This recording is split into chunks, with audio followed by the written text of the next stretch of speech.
I'm so tired of all these stories with convenient coincidences that take the place of actual good storytelling.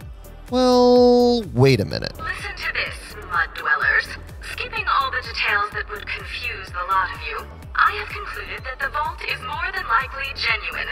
In addition to that fact, which has probably burned a hole in your brain, the vault can only be opened once every 2 centuries, and that time is about to arrive. That right there is a coincidence. We just happen to be on Pandora when the vault we're hunting for is about to be opening, and that only happens every couple of centuries. What luck!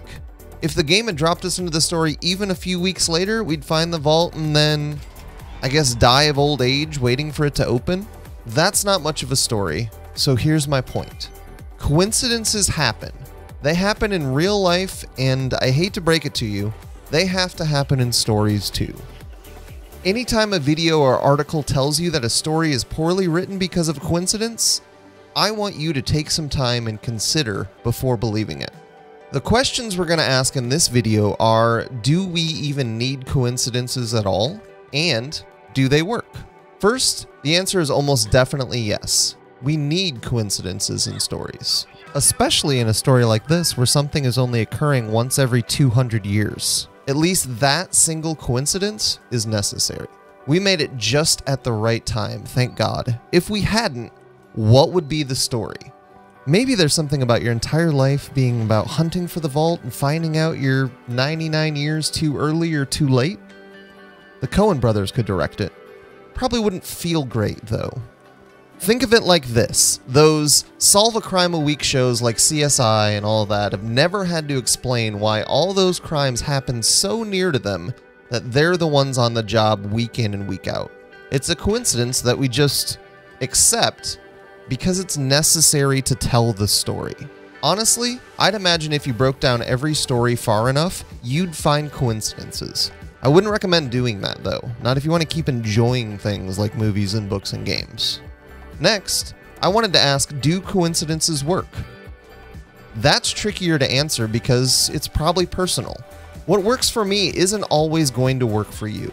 But one of the magic tricks of a good story is making sure your audience doesn't get caught up in the coincidences necessary to make it work. If your hero is going to find the magic weapon to defeat the big bad guy at just the right time, the audience needs to know what set those wheels in motion, or they're going to feel cheated. I mean, we even have the term Deus Ex Machina, which is really just a big coincidence that saves the day, isn't it? In this case, the coincidence that spurred this video works just because it has to. The story of the game doesn't exist without it. But if a coincidence is so big and so noticeable that it pulls you out of the story you're being told, then that's an issue. And it means either we're missing the backstory that makes the coincidence plausible, or it just means the coincidence shouldn't happen in the first place. So what's the takeaway?